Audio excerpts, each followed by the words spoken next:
அனைவருக்கும் வணக்கம். சிவாய நமக. இன்னைக்கு நம்ம கார்த்திகை சோமவார சங்காபிஷேகம் வீட்டிலேயே செய்வது எப்படி அப்படிங்கிறத பத்தி பார்க்க போறோம். சோமவாரம் அப்படின்னு சொன்னாலே திங்கட்கிழமை, அதுவும் கார்த்திகை மாதத்துல வரக்கூடிய சோமவாரம் ரொம்பவே விசேஷமானது. சிவபெருமானுக்கு விரதம் இருந்து அன்னைக்கு நாம செய்யக்கூடிய அந்த பூஜை ரொம்ப ரொம்ப மகிமை வாய்ந்தது அப்படின்னு கருதப்படுகின்றது. இந்த நாள்ல நடக்கக்கூடிய அந்த சங்காபிஷேகம் ரொம்ப விசேஷ பலன்களை நமக்கு தரக்கூடியது. சிவாலயங்களில் பார்த்தீங்கன்னா ஒவ்வொரு வாரமும் இந்த சங்காபிஷேகம் நடைபெறும். அதாவது கார்த்திகை சோமவார நாட்களில் இந்த சங்காபிஷேகம் நடைபெறும். அபிஷேக பிரியரான சிவபெருமானுக்கு மிகவும் பிடித்தது சங்கு. அந்த சங்கினால் செய்யக்கூடிய அபிஷேகம் ரொம்ப விசேஷத்தை தரக்கூடியது. 108 அல்லது 1008 சங்குகளில் கோயில்களில் அபிஷேகம் நடைபெறும். இதுல கலந்து கொள்வது மிகவும் சிறப்பு. அதிலும் 3ஆம் பிறை தினமான இன்னைக்கு இந்த சங்காபிஷேகத்துல நாம கலந்துக்கிறது கூடுதல் பலன்களை நமக்கு தரும். இப்ப வீட்லயே நம்ம எப்படி செய்யறது அப்படிங்கிறது தான் இந்த பதிவுல நம்ம பார்க்க போறோம். வீட்டுல நாம வலம்புரி சங்கு மற்றும் சிவலிங்கம் வைத்திருந்தால் இந்த சங்காபிஷேகத்தை நம்ம செய்யலாம். சிவலிங்கம் மட்டும்தான் இருக்கணும்னு இல்லை, மற்ற எந்த விக்கிரகம் இருந்தாலுமே இந்த சங்காபிஷேகம் நாம இன்னைக்கு செய்யலாம். இப்போ விக்கிரகம் இல்லை, சிவலிங்கம் இல்லை அப்படின்னா வீட்டில் நம்ம சிவனோட ஃபோட்டோஸ் வச்சுருந்தா அந்த ஃபோட்டோஸ் மேலே இந்த சங்க தீர்த்தம், நம்ம செய்யக்கூடிய இந்த சங்க தீர்த்தத்தை அந்த ஃபோட்டோ மேலே தெளிச்சோ சங்காபிஷேகத்தை செய்யலாம். இனி எப்படி செய்யலாம் அப்படிங்கிறத பார்க்கலாம்.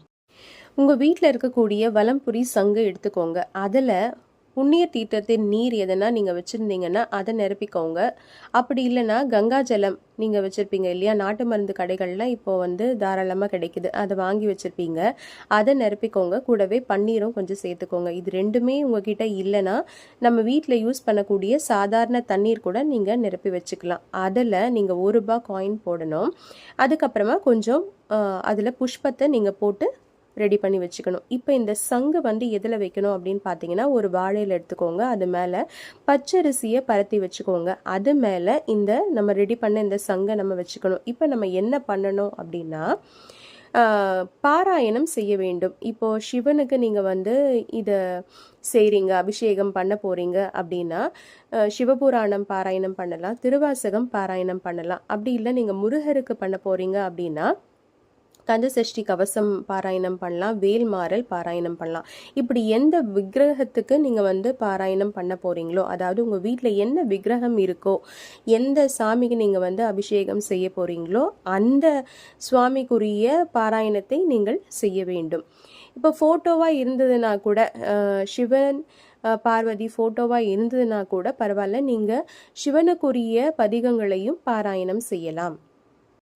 இப்போ சாதாரணமாக இருந்த இந்த சங்க நீர் ஒரு மந்திர நீராக மாறி இருக்கு. ஏன்னா நம்ம மந்திரங்கள் சொல்லியிருக்கோம் இல்லையா, இது அப்படியே அந்த வாழை இலை மேலே இருக்கிற அந்த பச்சரிசியில் அப்படியே வச்சிருங்க.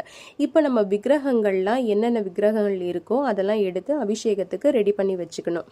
என்னென்ன அபிஷேகம் பண்ணலாம் அப்படின்னு பார்த்தீங்கன்னா, பால், தயிர், பன்னீர், தேன், பச்சரிசி மாவு, இது எல்லாமே உங்களால் எவ்வளோ அபிஷேகம் செய்ய முடியுதோ அவ்வளோ அபிஷேகம் நீங்கள் செஞ்சுட்டு இறுதியாக கடைசியாக இந்த ரெடி பண்ண அந்த சங்க நீர் இருக்கு இல்லையா, அந்த நீரால் நீங்கள் அபிஷேகம் பண்ணணும். எல்லா விக்கிரகங்களுக்கும் நீங்கள் அபிஷேகம் பண்ணிட்டு அதுக்கப்புறமா நம்ம சங்கில் வச்சுருந்தோம் இல்லையா, அந்த புஷ்பத்தை சுவாமிக்கே நீங்கள் வச்சிடலாம்.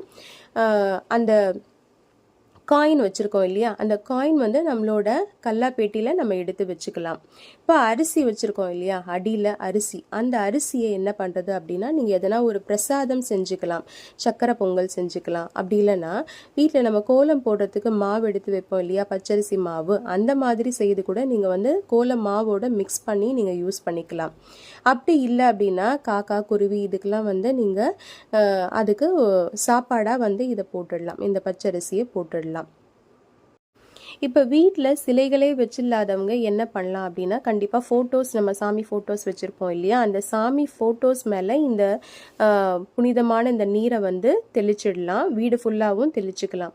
அதுக்கப்புறம் இதை தீர்த்தமாகவும் நம்ம பருகிக்கலாம். சங்கில் இருக்கக்கூடிய அந்த நீரை தீர்த்தமாகவும் நம்ம பருகிக்கலாம். இப்படி நம்ம சங்காபிஷேகத்தை நிறைவு செய்துக்கலாம். இந்த சங்காபிஷேகத்தை வீட்டில் நம்ம எந்த டைம் செய்யணும் அப்படின்னு பார்த்தீங்கன்னா, எப்போவுமே திங்கக்கிழமை காலையில் 7:30 to 9 அந்த டைம் வந்து ராகுகாலம் இருக்கும். 10:30 to 12 வந்து யமகண்டம் இருக்கும். 9 to 10 அந்த டைமில் நீங்கள் பண்ணுறது ரொம்பவே சிறப்பு. கோவில்கள்லேயும் 9 மணி அல்லது 10 மணி அது மாதிரி தான் செய்வாங்க. உங்களுக்கு வாய்ப்பு இருந்ததுன்னா நேரடியாக சிவாலயங்களுக்கு போயிட்டு இந்த சங்காபிஷேகத்தை நீங்கள் தரிசனம் செய்யலாம். இந்த சங்காபிஷேகத்தை நாம் செய்வதாலோ அல்லது பார்ப்பதாலோ நமக்கு என்ன கிடைக்கும் அப்படின்னு பார்த்தீங்கன்னா, மன நிம்மதி கிடைக்கும், சந்தோஷம் கிடைக்கும், ஆரோக்கியம் கிடைக்கும். அபிஷேக பிரியரான சிவபெருமான் கார்த்திகை மாதத்தில் ரொம்பவே குளிர்ந்து இருப்பதாக ஐதீகம். அப்படிப்பட்ட குளிர்ந்தவருக்கு மேலும் குளிர்ப்பு தரக்கூடிய இந்த சங்காபிஷேகம் இன்னும் கூடுதல் விசேஷங்களை நமக்கு தரக்கூடியது. அதனால மிகுந்த நற்பலன்களை தரக்கூடிய இந்த சங்காபிஷேகத்தை நம்ம வீட்டிலேயே செஞ்சு அனைவரும் வளமோடு வாழ்வோமாக. இந்த பதிவு உங்களுக்கு பிடிச்சிருந்தா உங்கள் ஃப்ரெண்ட்ஸ் கூட ஷேர் பண்ணுங்கள். உங்களோட ரிலேட்டிவ்ஸ் கூடயும் நீங்கள் ஷேர் பண்ணிக்கோங்க. மறக்காமல் என்னுடைய சேனலை சப்ஸ்கிரைப் பண்ணி வச்சுக்கோங்க. மீண்டும் ஒரு நல்ல பதிவில் நான் உங்களை சந்திக்கிறேன். நன்றி, வணக்கம்.